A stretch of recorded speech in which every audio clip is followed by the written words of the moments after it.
welcome back to my YouTube channel. It's your girl Sid. I am back with another video. I am so excited to be back here on this good old Monday. A lot has happened this weekend as it relates to just a change in power, change in authority, TikTok going dark for a few hours and then coming back on. Just a lot of things have taken place. But in my personal life, I was fighting a lot of mental battles, emotional battles, and a whole lot of spiritual warfare. Me and my sis was just talking late last night, and it's just an indication that God is actually doing what he said he was going to do. One thing that I heard over the weekend is that he has repaired the breach. He said the breach has been repaired, and that can mean a lot of things for many different people, but for me it was something personal. It was something personal, and I will get to that one day as the Lord allows me. But yesterday, as I was listening to church, the pastor came from Acts. We never even got into service. Let's just start there. Service never even progressed because the Spirit of the Lord fell so heavy in that place, and it was a place that everyone needed to be. Like, I had been fighting myself all weekend to pray. I've been fighting myself all weekend to pray for those who are coming against me, pray against the attacks, pray against a lot of these different things that were coming at me, and I felt like I wasn't progressing forward.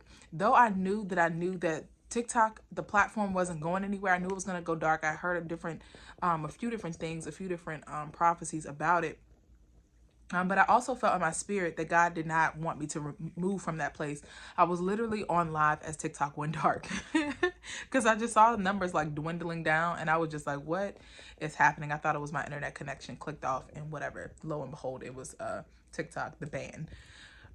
Anyhow, as he's just talking, as the bishop was talking yesterday and just sharing just the different, what the Lord was downloading to him in that moment, he went to Acts 12, and he was just talking about Peter in prison. And he said that a lot of us are going to experience suddenly and quickly. And that's something that the Lord had been speaking to me anyway. But the evidence of it was not going to show up. It was just suddenly. Suddenly is something that there is no time for you to think about it. It just happens, right? And he also equated it to the women in the church that were praying for Peter. They kept praying, but Peter was already at the door, and they didn't even answer the door because they were too busy praying for him, that they didn't even stop to acknowledge that their answer was prayer. Their prayer was answered. And so that's what Bishop was really talking about. And some things had shifted, and things have been shifting. I've been seeing a shift in my numbers on TikTok. I've been seeing a shift, and I know God is using that platform. I use that platform a lot to preach and teach what God leads me to, especially via live and through my posts. But it doesn't feel like much was moving, right? And so I read Acts 12, and like I said, this is just a miraculous escape of Peter. And it says, but the church was earnestly praying for him. The church was earnestly praying. And then it says, suddenly, this is 12 verse 7. It says, suddenly an angel of the Lord appeared, and light shone in the cell, and it struck Peter. This is the part that got me. Peter followed, this is verse 9. Peter followed him out of the prison, and he had no idea what the angel of the Lord was doing, that what the angel of the Lord was doing was really happening. He thought he was seeing a vision. As God is moving us forward, as God has shifted the old into the new, and I spoke about this on my TikTok live as well, as God has began the great reversal, we are standing in the middle of it. We are standing in the middle of the great reversal. And as things begin to reverse, as things and authority begins to shift, as positions begin to shift, as things shifted, while TikTok went dark for a few, something shifted. Things shifted in the algorithm. Positions shifted. I believe it may have even been sold. I don't even know, honestly. I have not fact checked any of that, but things shifted, and God needed to do that behind closed doors, because there are some things that he does behind the scenes for his children, and then he openly shows us where we fall into place in this great reversal, where the last shall be first and the first shall be last. But the thing that got me, he had no idea what the angel of the Lord was doing was really happening. Right now, it may feel like nothing is happening. It may seem like nothing has shifted. It may seem like nothing is taking place. It may seem like your finances are still the same. It may seem like where you are is going to be like this for a very long time.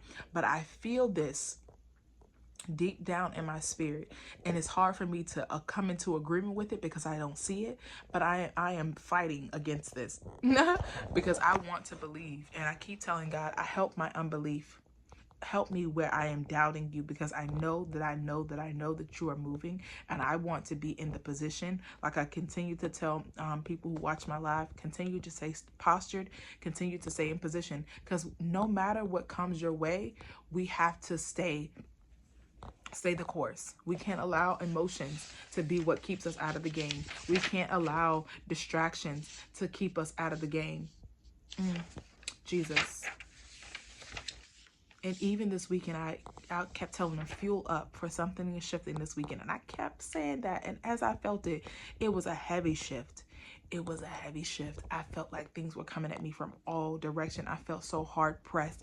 I felt the wind of God pushing me forward, but I also felt the resistance of the enemy coming at me from all different directions. He was using people. He was using places. He was using things.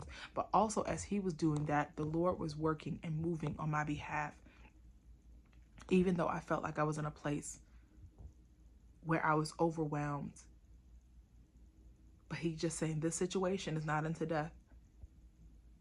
It's for the glory of God. This situation, like he told to Mary and Martha, this sickness is not unto death. This situation is not unto death. You won't die in this place. This will not be your resting place. This will not be the place where you end and nothing else comes of it.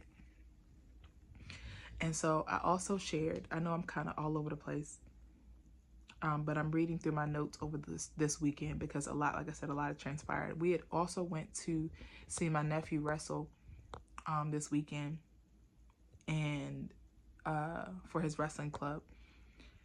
And it was a busy, like this high school gym was packed out. There was no place to sit, no place to stand. I mean, it was just a lot going on, and I was overstimulated, not gonna lie, because it was a lot of cheering, a lot of whistles. It's about 6 to 7 mats with different age groups, and they all have their different things going on. A lot of parents cheering, coaches, and so it was a lot of noise, a lot of people, a lot of noise, a lot of things going on. But as we sat and we waited for my nephew to go, he was up, and it was his turn to go, and he fought his little heart out. He did his best, but he ended up losing the match, right? But immediately he was tired. He was huffing and puffing. You can tell that he put in full effort, and he wasn't going down without a fight. So it wasn't that he lost horribly. He had put up a really good fight, and he stayed in position. But you could tell as he got tired, he began to stand up, because as you're wrestling, you're supposed to stay low. You want to grab their legs. You want to stay on top of them. Whatever. Give me 1 second, Joe. And so, you could tell, like I said, as he was getting tired, he would stand up and he would get out of position, or he would, like, because when you're tired, it's hard to keep position. It's hard to stay in that stance or whatever. But again, he had ended up losing the match. But immediately after, his coach came over to him and began to coach him into why he lost, or into not even why he lost. It was just more so technique. So though my nephew was tired, he was huffing and puffing, and I thought he was going to immediately sit down. His coach was going to talk him through. His coach got in position, and he showed him different techniques. This is what the opponent did to you, and this is what you can do next round. This is what he did to you this time, and when he's coming at you at this angle. So the coach is literally coming at him as his opponent was, and teaching him, this is why you need to stay low. This is why you need to stay in position. This is why you need to stay postured, so that when he comes at you from this angle, he was grabbing him from behind and showing him the technique of how to break free from being held from behind, break free from being in a hole that it seems impossible to get out. It was so powerful to watch. And though all of these things were going on and going around in my mind this weekend, a lot of things that were taking place, attacks of character, attacks of who God had called me to be, all of those different things that were taking place this weekend, and to watch that in action, God has said, that's how I am. And then I heard him say, instructions are coming.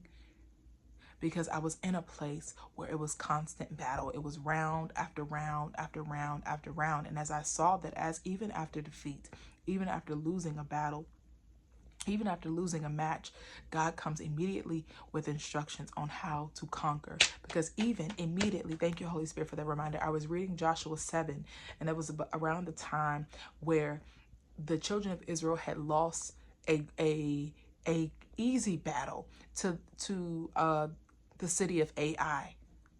Ai was supposed to be a city that they had easily conquered because they had went in with such a arrogance, a mind of arrogance. It said, we don't need to send the whole army. This is a small city. We should be able to take them. They didn't consult the Lord, but they also held something that was from the enemy's camp from a battle previous. And the Lord said, because you guys had sinned against me and hid something in your camp, this is why you had lost horribly. But after that defeat, God went and gave Joshua instructions on how to completely obliterate Ai. Instructions are coming. Instructions are coming. I named this a way out because we don't always see the way out. But God gives us instructions. He gives us things so that we are prepared for the next battle. He gives us things, and we may not feel those things always.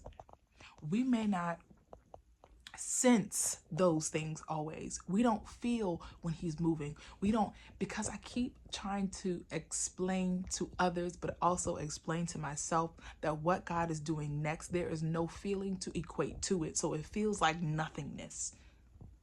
Suddenly feels like nothing until it's on your doorstep.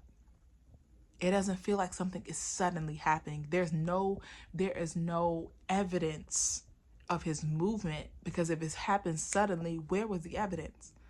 Peter was sleeping when the angel of the Lord struck his side, and then immediately he gave him instructions. I need you to get dressed. I need you to cloak yourself. I need you to walk beside me. And once he got him to the gate opened. The gate opened by itself. The gate opened by itself, and he was able to walk freely and then answer the prayer of those who have been standing in the gap for him, those who have been standing and believing and saying, God, free Peter, a way out. God is making a way out for his children. It may not seem like it. It may not feel like it. It may not look like it. But quickly and suddenly, just like the bishop said yesterday, quickly and suddenly, God is going to make a way out. Stay low, stay postured, and stay in position. As hard as it is, it's easy to stand up and get out of position, because when you're tired, your body naturally wants to stand up to get more air into your lungs. It's like, I need to stand because I can hardly breathe in this position. I feel like I'm being weighed down. I feel like I'm being burdened down in this position. I need to stand up and get some fresh air. God says, stay low. Stay low. Staying low is a posture of humility. Staying low is a posture of surrender. Staying low is a posture of receiving what God is about to release. So stay in position. I know it's hard because I'm speaking from a place that I know. This has been a crazy first half of January. We're only in January. But he said, I need you to stay right where you are, because I'm about to release the instructions. So I pray this has blessed you guys. But before I go, where's my baby's book? Hold up. So my son wrote his first book, and it is here. It is here. This is the author's copy, so it says not for resale, but it's called Who Are You by Josiah Gaston. It's a book and a testament of, the back says, my name is Josiah Gaston. I wrote this book because I wanted you guys to learn about God just like I did. So he was super excited to share his take on who God is to him. There's different, it's definitely a children's book. It has large print, it has pictures. We chose the pictures together. We use Canva to edit it. We self-published. But it was a beautiful journey. So I pray that you support my baby. It's called Who Are You? His 10th birthday is tomorrow, January the 21st. I cannot believe that my baby is a decade old. Somebody help me. Somebody help me. But again, I pray that you guys are blessed. Because God has begun the new thing. The great reversal is here. It is now. You may not see it, but he's working, he's moving, and he's changing your position. He's elevating you through the chaos, through the noise. But will you still hear his still small voice through the chaos and through the noise? I'll catch you guys next video.